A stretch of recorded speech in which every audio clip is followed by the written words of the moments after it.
So, hello everybody. Welcome to the today lunch talk, which is about feeding the future, smart strategies for sustainable food systems. And my name is Ina Sonne from Humboldt University. I'm happy to introduce to you today two really interesting speakers. Raquel Díaz Ruiz from the Espigoladors Foundation and Karen Wohlert from the socio-ecological project space, which calls Baumhaus, which means the tree house. But I would like to start with some very few slides to give you the context of this lunch talk, and I would like to ask Leo to go to the next slide, please. Well, most of you know the Adipocity Networks, which is a growing network of people that are working in and around and are related to the adiposities. We are looking, for the integration of adipocity solutions for social resilient and sustainable productive cities. And I would give some small insights to the project and also give some news about the ongoing project on healthy and biodiverse adipocities. Next slide, please. We have a quite clear mission and also a co-creation strategy in the Adipocity Network. We define adipocity solutions as solutions that are nature-based solutions, but also edible. And these solutions overcome the mismatch between nature-based solutions and citizens by deepening the social dimension of nature-based solutions. So we aim to mainstream successful co-creation practice from adipocity solutions.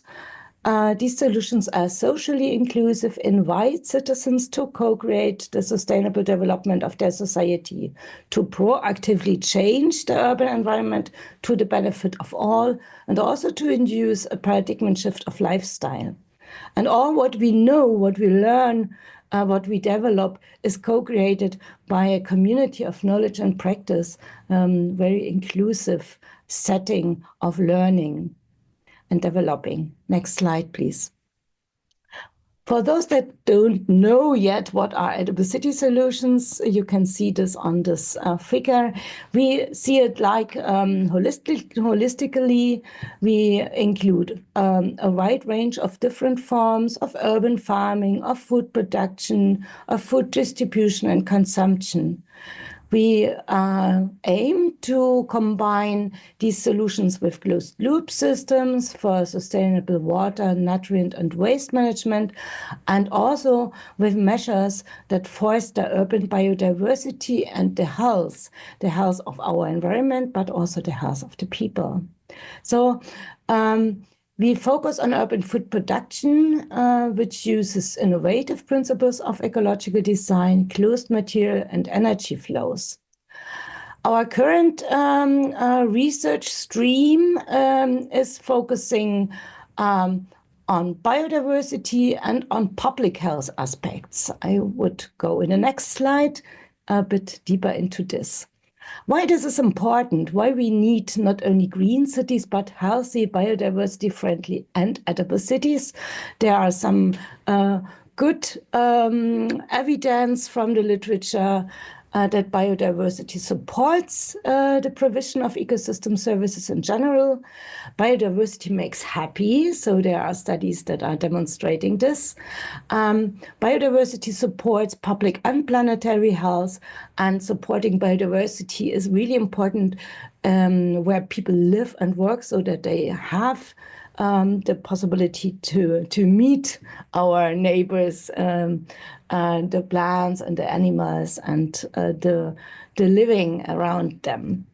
So biodiversity is also attractive. I guess most of you agree with this. So it's a nice aspect also of and design in the cities. So there are literature on this. You can share also our website regarding this literature. And in our current project, which is on the next slide shortly. We are implementing currently 40 community gardens across Germany, and we are developing a guideline for implementation of community gardens in municipalities, and we are co-working with a lot of housing companies, mainly communal housing companies, but also cooperative housing organizations. We study the effects of species-rich community gardens on the health of adults in a clinically driven study, and we analyze the biodiversity patterns in and around the gardens. And what you can see here in the photos are some of the ongoing workshops that we are currently doing. We are currently co-creating with the future gardeners their garden with the biodiversity elements and other elements, and discussing this with their neighbors. And in the next lunch talk, I'm sure that I can send you some photos, show you some photos from the gardens that are now implemented. Well, then we go to the next slide. And I have the honor to introduce to you Raquel Díaz Ruiz. She is the director of the Espigoladors Foundation. She holds a Ph.D. in sustainability from the Universitat Politècnica de Catalunya in Spain. And well, the Espigoladors Foundation is a non-profit organization, and Raquel will share some insights from her organization, and and Raquel, now the floor is yours. Okay, thanks a lot for inviting us to explain our project. So I will briefly introduce what we are doing in general as an organization, but I wanted to share our project regarding edible cities called Urbanita, to share with you some insights, what's our approach, and also to understand and to know if some of you know any other project similar in Europe or in the world, because we are interested in contacting and making this networking, as Ina suggested at the beginning. So our project, Leo, next slide, and next one. So we were born 10 years ago to prevent and to solve the problem of food loss and food waste, combined with the social emergency also that sadly nowadays it's also in the agenda of the lack of access to everybody to a sufficient and sustainable diet. So based on the numbers, entrepreneurship, Mireia funded the project to cover these problems and to try to solve, while we are solving the food loss and food waste problem, to empower people to work in a community-based orientation, and also to try to provide job opportunities to people in need. So we were born 10 years ago. This is our 10th anniversary, and Ina said that we are a non-for-profit. We were born nearby Barcelona, and we are working around Catalonia, but also we are in projects in Spain and also in some European projects, in contact with different organizations working in the same line on achieving a sustainable food system. So if you want to. So what we do, so we work basically to prevent food loss and food waste, but also with a clear orientation to work through to the achievement of the right to access to food, the right to food to everybody, sustainable and healthy diets to everybody, and by generating also job opportunities. So at the beginning, it was clear that we need to prevent food loss and food waste, and we work to provide these fruits and vegetables to people in need. But it's also necessary to provide and to change, mindsets, regulations, and the system, the rules of the system that we are embedded. So for this, we work also in concerning educational programs, research-oriented actions, etc. See, next one, sorry. So our name, Espigoladors, is the Catalan name for gleaning. So for those who are not familiar, it's nothing new. So we didn't invent anything. So the the innovative part of our project is that we combined and recovered ancient practices. So gleaning is an activity, a very old ancient practice that were practiced in the rural areas. So mainly the peasants allow the poor people on the village enter after the previous harvesting of the season. So they collect the food that remains in the field to feed themselves and their families. So with the urbanization of the population and the moving people from the rural areas to the cities, we are giving our back to the rural areas, to the production areas, and we forgot these traditional practices. So it's nothing new, already it's practiced everywhere in the world, but mainly in the cities that we are very disconnected with the rural areas. We lost totally the practice and the tradition. So there were some codes of conduct, and so ways of communicating to the people who can enter to the fields, and nowadays it's totally lost. So our proposal 10 years ago was to recover this practice, to make it more formally and organized, to be able to prevent food losses, and also to connect people to the farm sector and to be for 3 to 4 hours in contact with the reality of the farmers. So we recovered this practice, and we are practicing in all over Catalonia every week. So if you can go to the next slide, Leo. So how we do, or how to do we try to achieve our mission and goals, So we have 2 main areas who are more oriented to do actions, direct actions to prevent food losses and food waste. The one is the gleaning area, that gives our name, gleaning, and we also redirect surpluses from the cooperatives, farmers, to social entities. So these fruits and vegetables already harvested are covering part of the diet of people at risk in the territories that we are gleaning. The other direct action that we have is that we have a social integration company that it is a food industry where we buy surpluses from the farm sector, and while employing people at risk from our municipality, we are making different preserves, marmalades, vegetable soups that are sold afterwards in different retails, fruit stores, and different ways. And to cover and to modify also the ecosystem and the mindset, we have different areas, transversal areas, from research oriented to action area, education and awareness, communication, and advocacy. So from this millet, painting to the nowadays gleaners, this is, for example, the kind of gleanings that we are. So I mentioned that it is important to do it in a very formal and organized way. So we sign contracts and agreements with the farmers, and we sign contracts and agreements with the social pantries, social charities that are redistributing these fruits and vegetables to the people in need afterwards. And it is a volunteering activity managed and coordinated by a technician from the foundation, where they participate as a voluntary activity, environmental and social activity. So different examples of dinners that in different contexts on these 10 years. Next one. So some numbers to make you understand the numbers and the figures that we are. We are a group of, in total of the project, of 60 professionals working. In the food industry, we are working 40 people. 30 of them are people in risk, at risk of poverty. And in the foundation, where we are doing gleanings, research, educationals, we are around 20 professionals.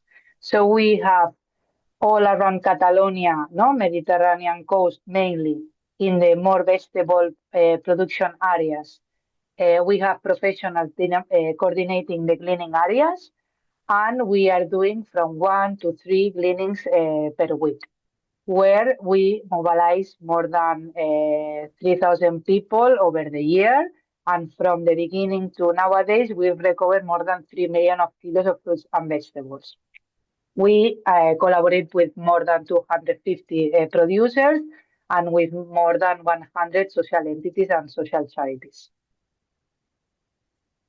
So, as I mentioned to you, we are not only doing prevention of food losses in the gleaning, but also we have a social integration company where it is a micro industry or a medium industry where we do some products. We do our under own brand as Imperfect Food, but also we offer the possibility to the farmers to transform their own surpluses under their own brand.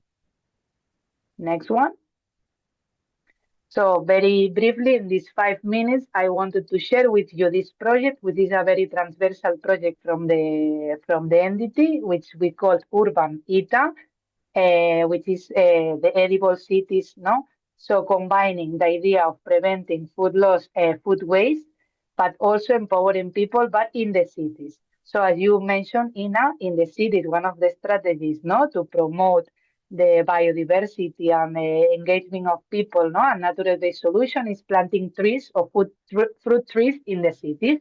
But what we do or what are doing the municipalities with the fruits of these trees after after the season. So what we encountered 5 years ago, mainly around Barcelona, is the oranges are falling in the street, no, occasionating many disturbances even to the neighbors, which they are very pleased to have the trees during the flourishing, but they are not so pleased at the end.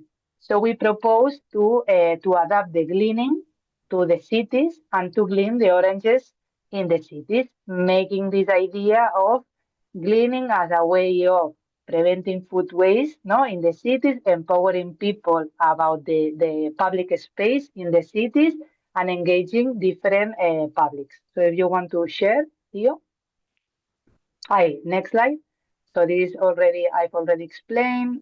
So what we promote is the gleaning. So we make some pilots 5 years ago, and nowadays we are trying to promote a strategy around Catalonia to engage more municipalities and cities to prevent and use all of the fruits that they have planted in the trees of the city.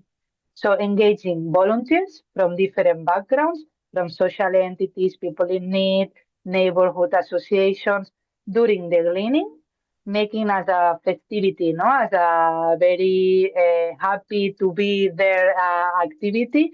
But with the glean product, we are exploring different alternatives to make use of this food. So for sure, we are using the oranges and we are doing marmalade of the oranges, and we redistribute the marmalade to the social charities in the city that we are gleaning. But also we complement this with other research and development of new products. We've also gleaned olive from olives in the streets and make olive oil and redistribute to social entities. We are exploring about figs, lemons, and many others. So if you want to move ahead, Leo. So this is that we are already gleaning, but we are exploring because we are mapping all the trees that planted in Catalonia, and there is many other fruits that can be used as food and not as a compost for the best of the uses, no, nowadays. Next one. So it is the proposal that we are doing, a transversal proposal. So we want to map all the urban food trees that are already planted to try to find out the best use of this, not only as food, but also we are exploring feed animals, new materials from orange peels, whatever, no, the resources that are there, better than ending up in a landscape. Then we organize these cleanings. Yes. So we organize these cleanings with citizens, neighborhoods, with also schools, teenagers, social entities, and with the food that we glean, we transform it in our social integration company into marmalades, and then it is redistributed to social charities, or it is used as an institutional product for the municipality, for the visits, for presents, for different activities they organize. We also, in parallel, organize concerning raising actions with the neighborhoods, educational cooking workshops with the oranges, dissemination talks to complement the movement to edible cities. Then you have some pictures for the different activities if you want to move to the next slide.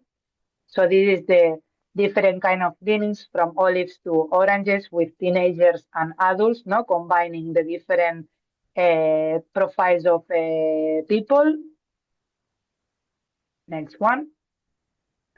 The transformation that we are making new ways, new placements of work. So using something that until now it's not used, we are creating job opportunities to people, no, and we are introducing this food to the but however we have still some legal barriers that we are also trying to solve with legal assistance to find out if we can sell the products or not, if it's what are the process for the municipalities, who is the owner of the tree, who is the owner of the oranges. So many questions that we already have. And the more we know, the more questions we have regarding this. Next one. And regarding the labeling, as I mentioned, we can use it as also institutional products. So we are designing a common brand, Urbanita, but also we adapt to the different municipality, the label, the image, because it's also their own brand. In the bottom, we have the Barcelona project La Marga, where every district, neighborhood of the Barcelona, where we glean, they have their own color with the project, and people is very happy to participate, and they use the product for many utilities, social, but also institutional ones. Next one. And also the educational workshops, what we do in the same day of the gleaning or next days in the schools, in different contexts. Next one. And that's all. This is the brief presentation. I'm happy to share with you the questions after the current presentation. Thanks a lot. Yeah, thank you, Raquel. Really an impressive work that you are doing. And yeah, we have already some questions in the chat, but I would really discuss with all of you later after the next talk. And then we can also relate both initiatives and both projects and discuss about this. So I'm happy to present to you our second speaker today, which is Karen Wohlert. Karen is a co-founder of the socio-ecological project space Baumhaus, Treehouse. She founded this initiative together with an artist and designer, Scott Bolden, and we invited Karen for a project which is related to something also more on a larger scale in Berlin, which is the so-called project of the Lebensmittelpunkte. This is a bit wording play with the words in German, because it means Leben, life, middle, in the middle, and in the middle of the city, inside, as a point to find each other, Mittelpunkt, but also Lebensmittel is the things that we eat, food. And Karen is currently organizing this project, Lebensmittelpunkte, together with the Senate, Berlin Senate, and she will give us some insights, and later we will discuss this aspects as well as the points that we have heard from Raquel. So Karen, first of all, your place now, the floor is yours. And yeah, we're looking forward to your presentation. Yeah, thank you so much for inviting me. I'm really glad to speak here. Our project is, I would say, not about gardens and gardening, but I think it connects very well, and I'm very excited about the exchange because, like, you are trying to build up more gardens, we are experimenting how we can grow other edible city solutions, so mostly cooking events, but also food sharing, veggie boxes, other activities in a city. So you see here a bit our vision, so to say, with very decentral points, where all kinds of activities around local neighborhood-based food activities are getting organized. Next slide. So those are a few pictures from our network. So, you know, all the stuff that's going on like you would think. So people cook together, people rescue food, people organize workshops. Next slide. So this is a map where you can see a few of our members of our network, which are local projects, established state-funded social places, but also volunteer groups. A few of the logos you see on the side. So it's a growing network of places in Berlin, in all districts of Berlin, who do organize those activities by themselves. And it's a network of support. And we figure out together how we can support each other and scale these activities. And it's been now almost 5 years co-creation process of experiments and building it up.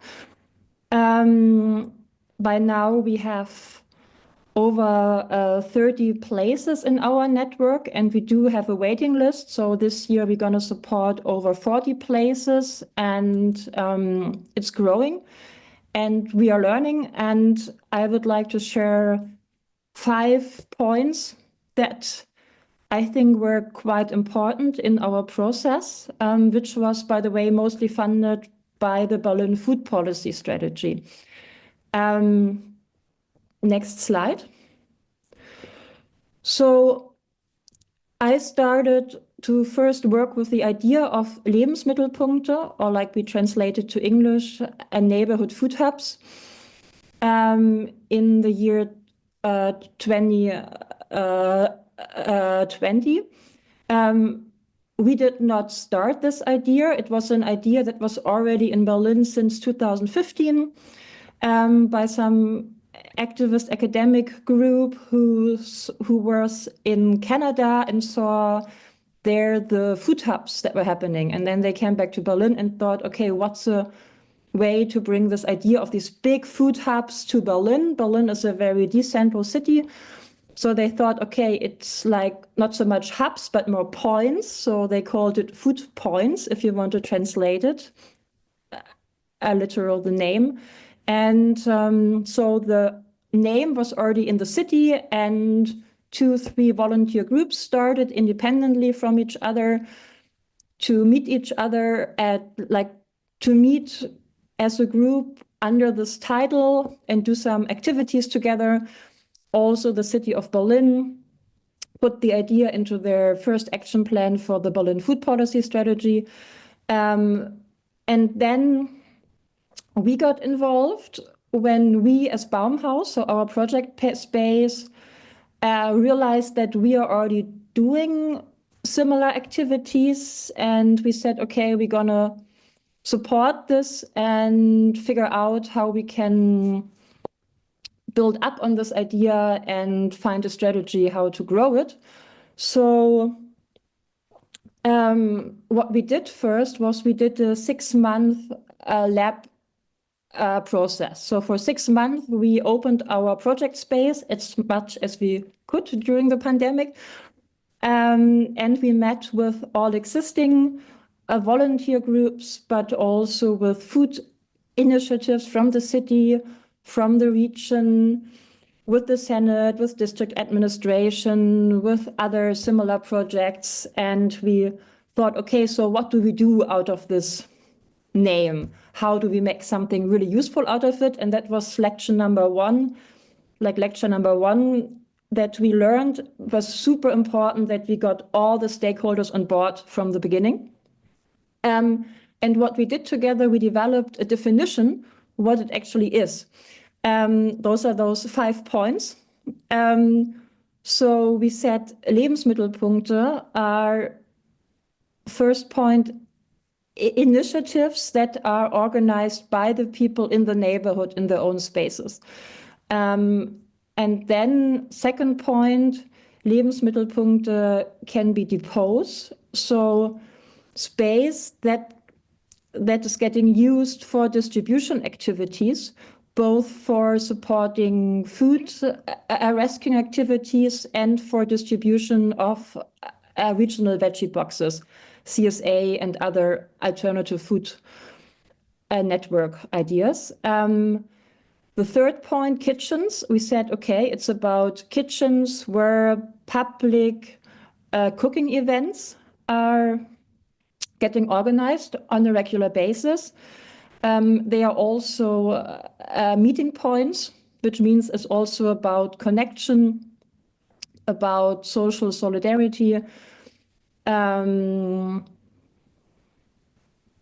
activities weaved into the food activities. And the fifth point, actions, it's also about activities that try to bring food into the public space, both with having food distribution or cooking outside in the public space, or making actions where you support growing food in the public space. So as you can see, it's nothing new. The important part was that we gave it a bit of a focus.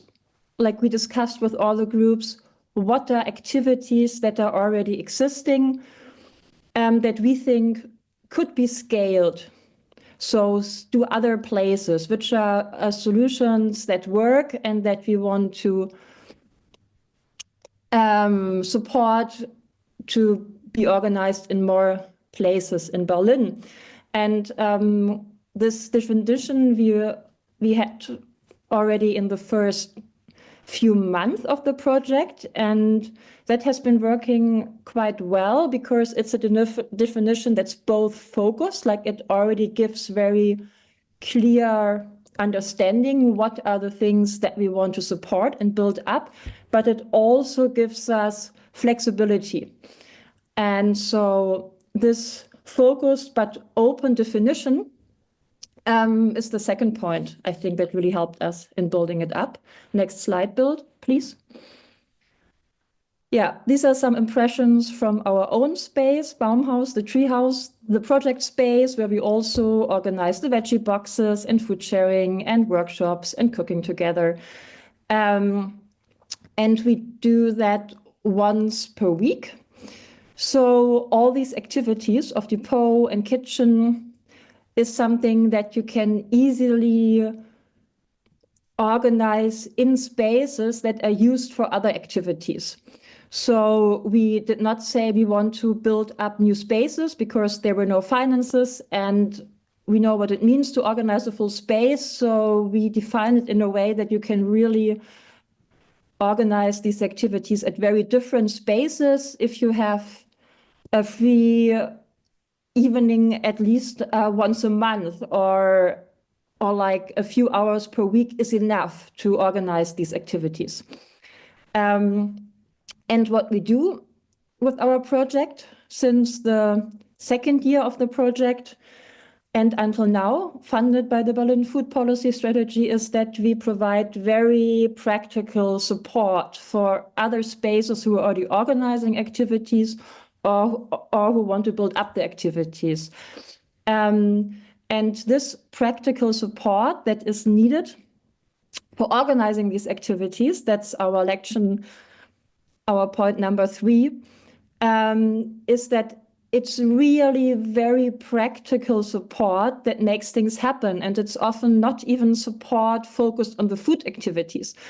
For instance, if people want to put up a food distribution fridge, one might think that it's the most important that we go there and we tell them those are the rules and these are systems to organize it. But often what's even more important is that we talk to the staff and figure out a way how they deal with the staff shortage and maybe deal with burnout, and figure out what's a reasonable way to actually integrate it in the work day for them, or if it's about to just like take a day and we support them cleaning out a corner, that there's actually space for the fridge.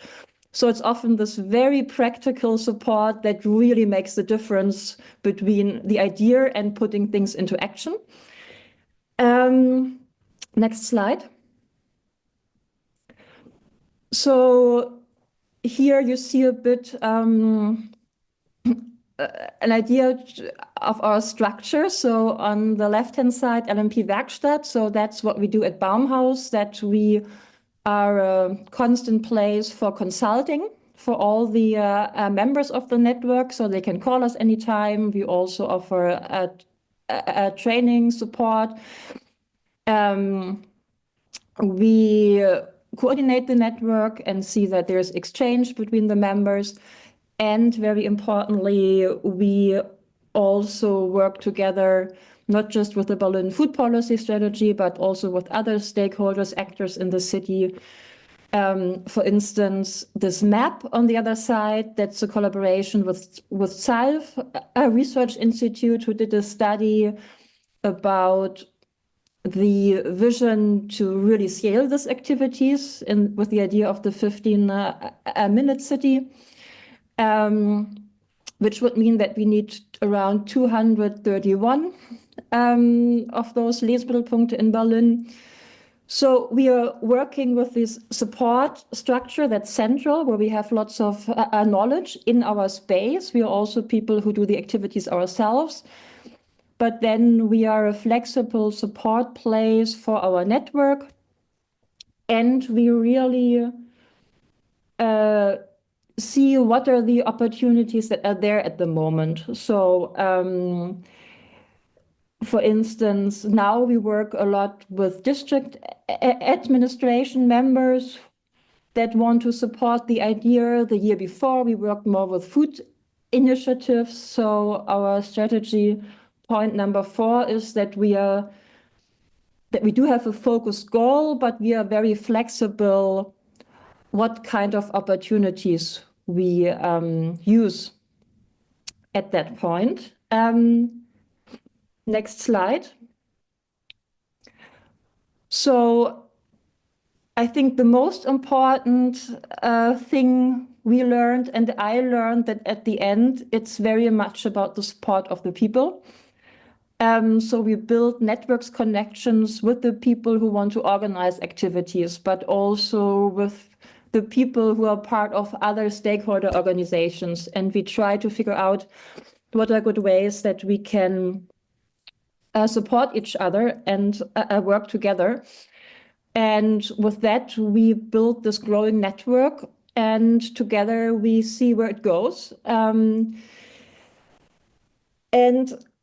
that's, on the one hand, a good strategy because you get people inspired and active. On the other hand, it very much depends on the people. So if people leave the city or the organization, of course, then we need to build new relationships. But also we broaden maybe our network to other organizations where they start working. So it's an ongoing process that is catalyzing more activities and more connections. So we are very interested in getting your feedback, but also maybe connections to other cities who do similar things or who want to learn about our experience and faults we make. So next slide. Yeah, there you can see my email address. So just write us an email, and we're just rebuilding our website, but that will be up soon also. So please get in touch. Thank you, Karen, for this wonderful talk. Thank you, Raquel, again, for your wonderful talk. So we have some 40 minutes for discussions, and in the chat, there's a lot of ongoing.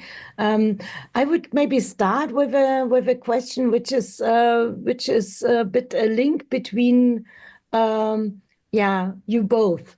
I'm always a bit wondering about the challenge that we have.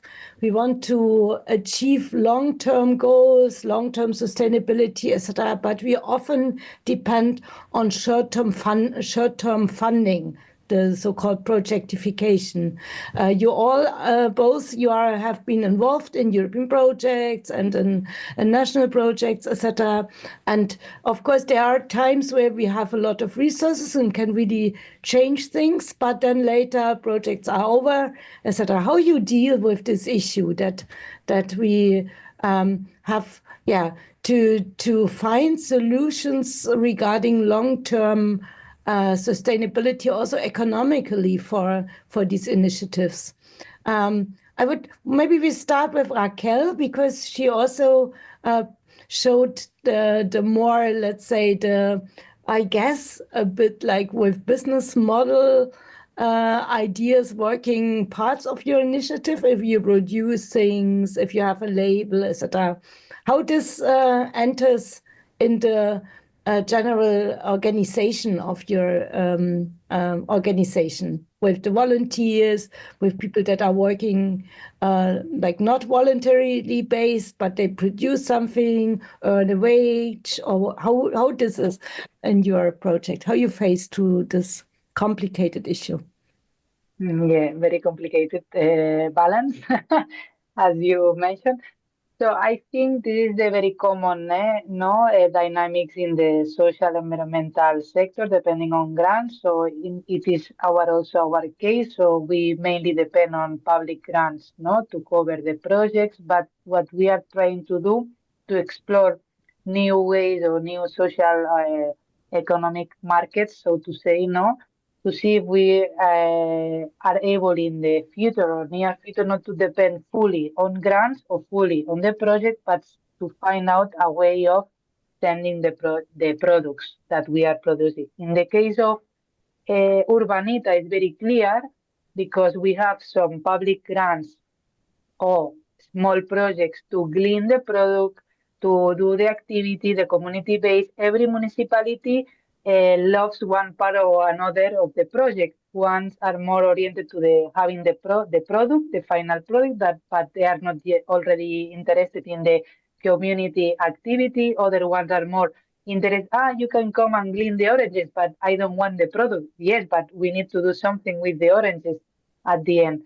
So we, with the legal assistance and research, and development, trying to find out if it's at some point we can sell the products that we are transforming out of the oranges or out of the olives from the streets. If we found out the legal solution, then the second challenge is finding out that if we can sell it and the people is buying these products. So it's not so easy and so straightforward. But at least to combine. But we believe that at the end we are covering social emergencies and social problems that needs to be covered for sure by public bodies. So at some point there needs to be an equilibrium of private income by selling the products, but the other one is we need the help of public bodies or private foundations that wants to cover and to explore the escalation, the scale up of these initiatives that sometimes are very small, at the beginning. Okay, thank you. And Karen, how you face the situation in your organization? With flexibility and a chipper attitude. So we have our own organization, Baumhaus. We are built up without public funding. So we organize the space as a social business where we earn money by doing space rentals and catering and services. But the project of building up the neighborhood food hub would not have been possible without substantial funding. So we now had this for 4.5 years, and now the funding within the framework of the Berlin food policy strategy will probably end this year. So we will see what scope our support work can have next year, but we know we will continue because we will definitely do it on a volunteer basis, and we hope to get funding to put more hours in, but we know that we as people will continue supporting this network. Otherwise, we would go crazy because we have no security for next year. Also, the solutions that we support, we designed them in a way that they are self-organized on these decentralized bases, so they are not depending on funding from us. Of course, we depend on the funding of the existing social infrastructure in the city. So most places are community centers that do have a basic funding. There now were like budget cuts, but so they're also struggling, but there are still people paid, and we work with the people there, with the employed people, with the social workers who want to do food activities. And of course, we also work with volunteer groups, and we always also support them to see, okay, what are ways that are sustainable? So maybe scale down and do less and only have an event once a month, and see what is possible in the circumstances. And of course, we also support by applying for small funding, but it's a mix, and we try to support the places with individual solutions, and at the end, work with the people who still have capacity and who want to do something. And if that's there, we find somehow there is a solution to do something, whether there's funding or not. But of course, I believe there should be a basic public funding for supporting this. Okay.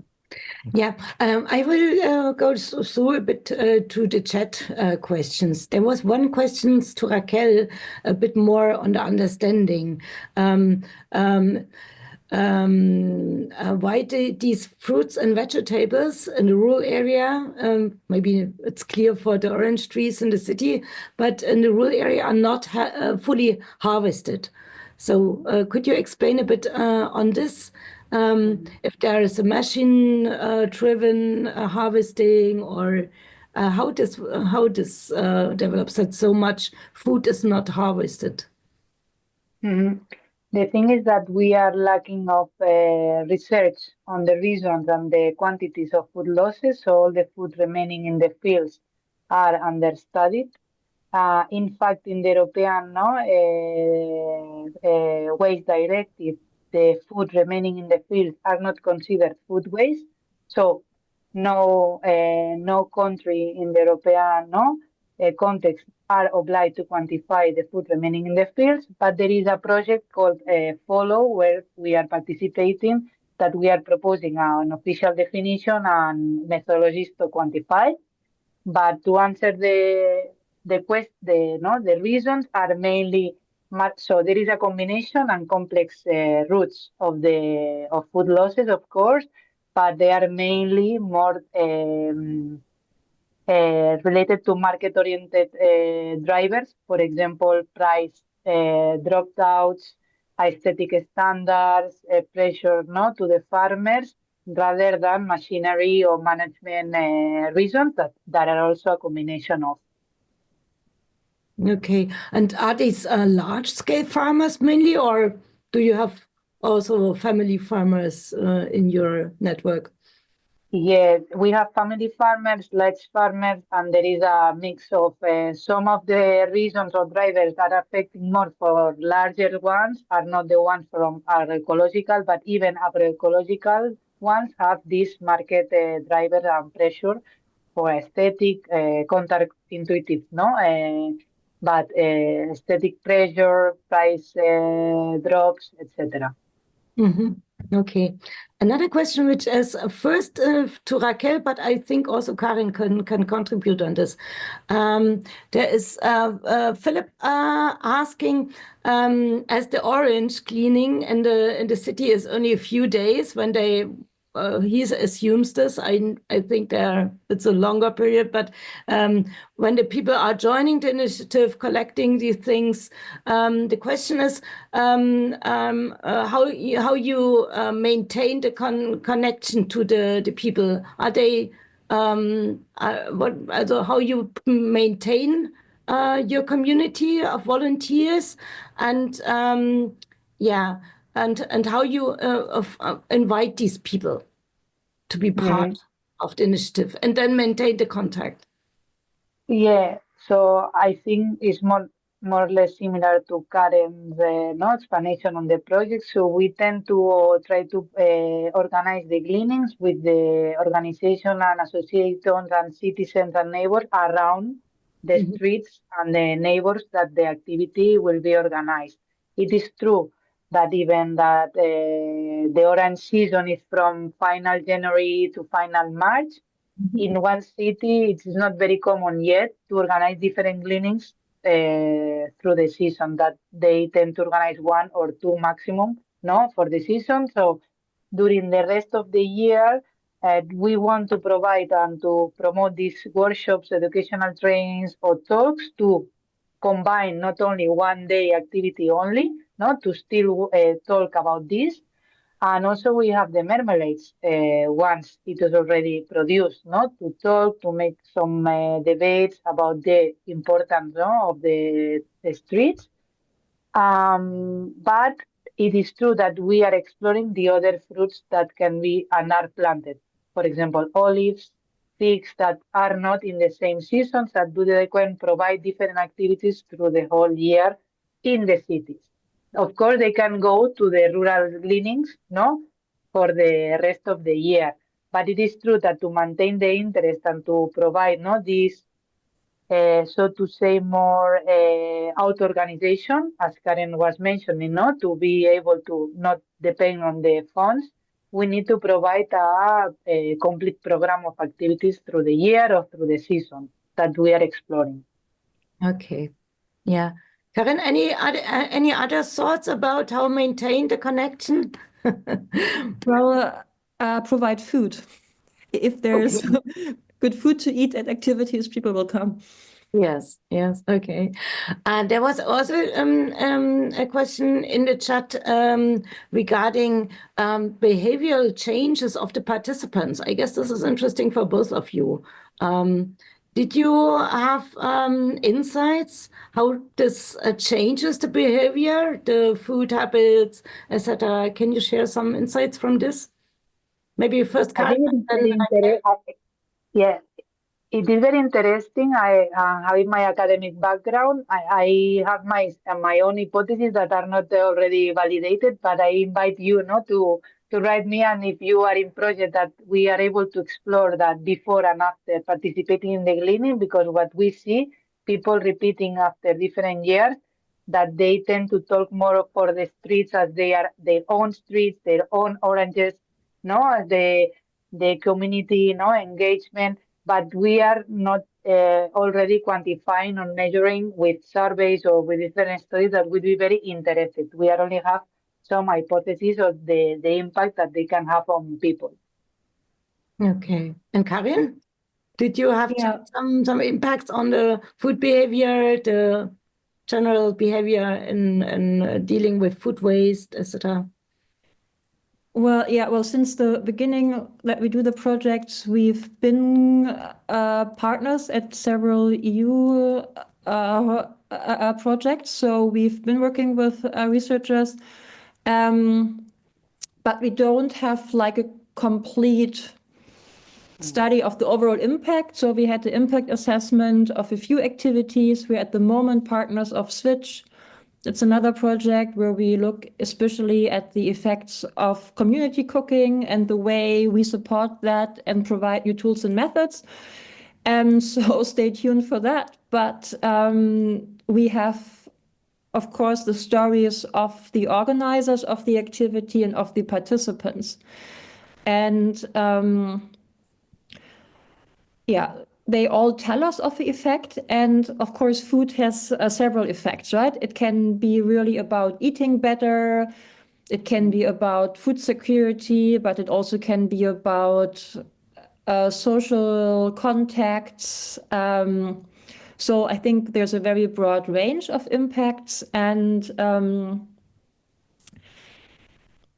think the most important part of our approach is that we say changing your food consumption pattern, it's not your responsibility just by yourself in your own place or kitchen, but we build up activities where we can support each other. And so this really makes a difference how people have the inspiration and the energy to do more because they feel they're a part of a bigger project and a supported community. And also because just by having a weekly kitchen going on, at least once per week, they can join and then they directly get a better meal for themselves. So I think we are very much focused on providing this direct effects by these neighborhood activities and less focused on through that change by themselves. Okay, so we have some to-dos also for the scientists that are here in the call, that we need some more evidence and more facts that could be helpful also in the political discussion to put these things more on the agenda and get more resources to this as well. Something that I have seen in the chat, which is related to street trees. Yeah, how is this actually, I know from Berlin that planting fruit trees in streets is not anymore, let's say, the state of the art. There are many complaints by the neighbors or the cars, etc., etc. How is this in Spain? Are the fruit trees still part of the plant use catalog, let's say, for cities? Do you have knowledge on this? No, so we haven't arrived there yet. So not to arrive to the Berlin situation, no, to forbidden and to go back, no, on the planting. We want to make use of the fruits and to explore because it is one of the main concerns of municipalities and the people in charge of gardening of the cities. So the waste, the littering, and the complaints of neighborhoods. So if we find out a solution, no, or an equilibrium solution, then we can advocate for more planting fruit trees. But I wanted to reply very quickly to the health and the metal content because it's very the hot spot and the common question in every municipality that we do. And of course, we do health analytics in every town that we glean in fresh and when it's already transformed. And in 5 years, we haven't found any problem with the pesticides or metal content on the fruits. So regarding more or less, I read in diagonal the paper in relation to that. It is not different, so much different to the food that we are producing in the farms. But yes, of course, every gleaning that we do is already checked by laboratories that they are secure for food intake. Yeah. Actually, there are studies that the products from the farms have more pesticides, etc., than the fruits that you are harvesting in the city because there's normally prohibited to use pesticides. Of course, urban areas are more polluted in general, but if you wash the fruits well, there's no problem. Yes. Okay, Karen. Yes. Yeah, but I think it's also connected to the food hygiene law. Like, what are you allowed to use? So a big part of our work is around that we go to kitchens and we see what kind of food they can use. So for instance, we cannot use food that's produced by, Schrebergärten, like private gardens. Yeah. Allotment gardens, because it's not a controlled growing process. So I think the same is for street trees, right? So, yeah, maybe we can... out in some municipalities, it's very clear that we can use it following one bureaucratic steps. In other cities, it's forbidden to use it, yes, but not to sell it afterwards. In other cities, they don't allow us to glean because they don't know how to answer if we can use it or not because of the food law that you mentioned, who is the owner of the food, and if it is food or not. This is the main question that we already have. Okay, one last question because we're running out of time and many of our listeners will go further to have to do their jobs, etc. after the lunch, let's say. But what are your visions regarding what is needed to change on the political agenda? Actually, Karen, for example, lived a lot of political changes also in Berlin. I know at least regarding these political changes that also changed then let's say the willingness to support such projects. What are the issues there, and how you see this in the next let's say 5 years? Are there your work already have changed agenda setting, or you have influenced political willingness? Maybe some short comments on this from Karen, and then Raquel, from your side, last comment on this. Well, big question.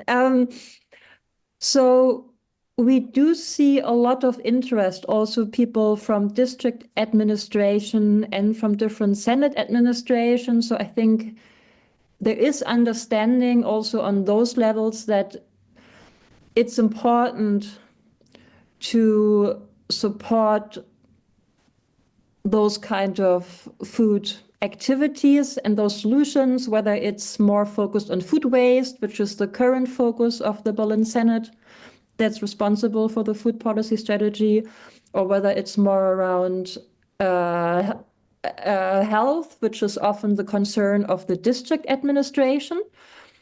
I think it's an open question how much funding will come out of this general positivity and understanding.